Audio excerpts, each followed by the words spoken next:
This is ZSM Zaid Sports Mic.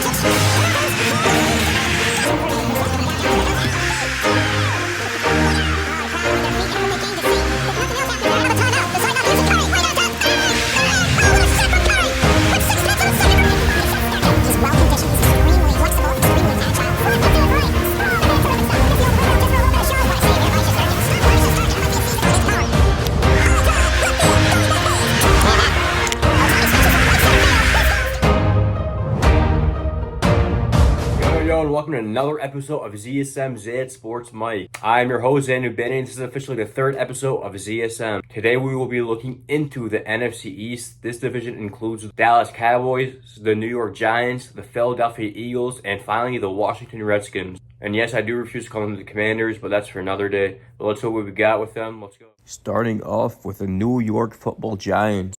And now let's just say they will not have the same season as their crosstown rivals, the New York Jets. You know, there's just not too much to be excited about with this team. It's like the Patriots. But they did acquire first-round wide receiver Malik Neighbors from LSU. I am a fan of this guy. I think he's real talent, but I absolutely do not think this is the right team to utilize his talents currently. Look, I think at this point in his career, quarterback Daniel Jones is overhated. But he's still not good. Look, he's not the worst ever, but they definitely need to do a restart for that position. But with not too much going on here, I have them sitting at 3-14. And that's mainly because I think Ball is a good enough head coach to win them some games alone. But let's switch over to the team I have ahead of them. The Washington Redskins. Now this team has new life. They got some new weapons to work with, and Jaden Daniels, who I believe could be a really good quarterback in this league. They also brought in veteran running back Austin Eckler. Although he has slowed down a little bit, he's still very capable, especially playing behind Brian Robinson now as a 1B, and that makes for a nice 1-2 punch. And yes, they still do have Terry McLaurin. He finally gets a quarterback, so we'll see how that one goes, but I don't think it's going to do too much for his stats. I just don't see that happening for him. But I do currently have them sitting one game ahead of the New York Giants at 4-13. So now it is time to talk about the two, without a doubt, best two in this division, the Philadelphia Eagles and the Dallas Cowboys. Now these two always seem to go back and forth, but I do believe it's on the Eagles to lose, as the Cowboys have lost some big players and did not do much to improve that or recover from that. They finally did though. They paid my receiver one in CeeDee Lamb, but they just don't have another guy with him to help make this offense a real threat to play. I mean, they lost Tony Pollard and they brought in Zeke. That's pretty much it. As well as Gallup, they didn't do nothing this offseason.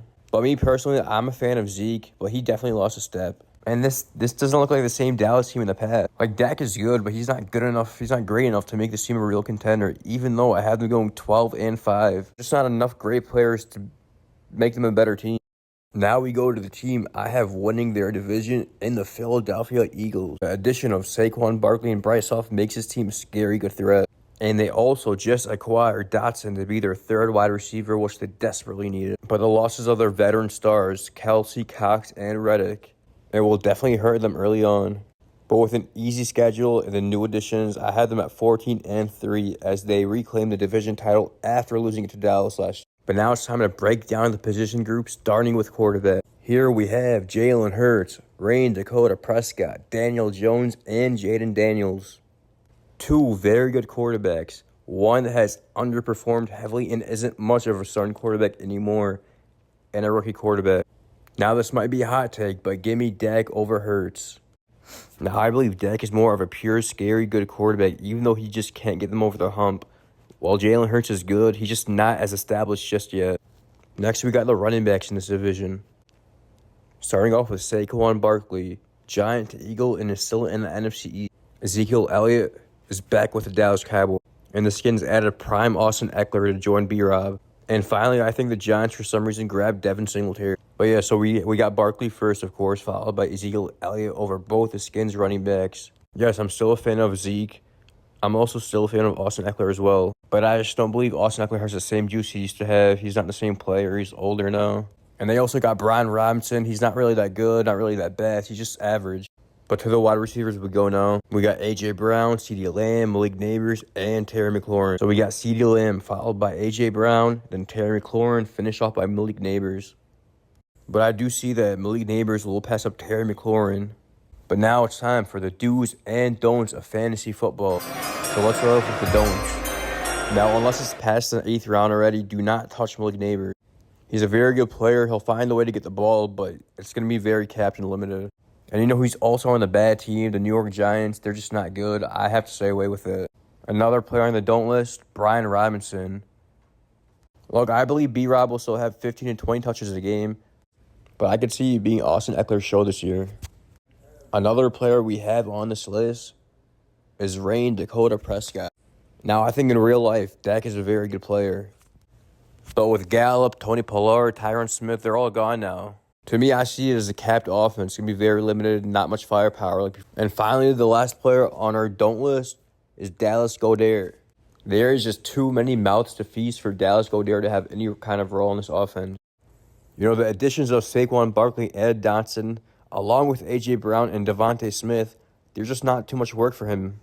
But now it's time for the do draft in fantasy football. And to start us off with my receiver one, we got C.D. Lamb. I'm very high on this guy. He just got paid.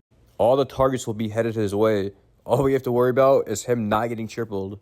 The next two on this list are both older running backs, but both have big roles in offense, Austin Eckler and Ezekiel Elliott. Now, I'm not necessarily going to reach for either of them, but they're very nice value around the 6th to 9th round. And we also have 3 other Eagles on this do list, Saquon Barkley, A.J. Brown, and Devontae Smith. With a new offensive coordinator, you just know he's going to find a way to get these guys all the ball. And the last player on this do list is Jake Ferguson. He's practically the number 2 option on this offense. He'll be very nice value pick in the late rounds. But this does officially conclude the NFC East. So yeah, let me know what you guys think in the comments down below and comment what team you guys want to see next. And again, be on the lookout for a special guest coming soon. I appreciate you guys. Have a good night. Peace.